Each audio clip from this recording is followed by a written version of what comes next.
Komisi Independen Pemilihan Aceh Besar Saudara mulai mendistribusikan logistik pemilu tahun 2024 ke sejumlah kecamatan di kabupaten setempat. KIP Aceh Besar memprioritaskan distribusi logistik ke daerah terpencil dengan akses yang sulit. Tidak hanya kotak suara, berbagai kebutuhan lain di tempat pemungutan suara atau TPS merupakan logistik yang didistribusikan KIP Aceh Besar, seluruhnya diangkut menggunakan 8 truk intercooler dan 2 truk kol diesel.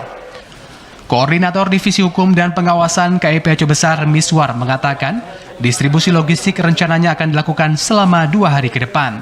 Adapun di hari pertama, distribusi logistik diperuntukkan bagi 11 kecamatan, sedangkan sisanya atau 12 kecamatan akan didistribusikan di hari kedua. Menurutnya, jelang pemungutan suara, seluruh kebutuhan logistik pemilu 2024 di Aceh Besar telah mencukupi, kecuali form C Pleno. Begitupun kekurangan telah disampaikan ke KIP Aceh dan dipastikan akan segera tiba di gudang KIP Aceh Besar.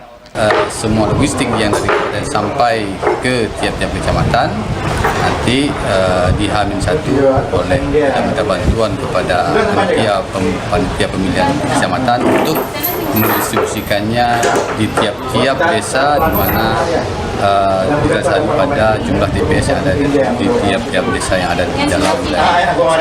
Miswar menambahkan seluruh logistik pemilu akan didistribusikan ke gudang penyimpanan di kantor camat yang tersebar di 23 kecamatan di kabupaten ini.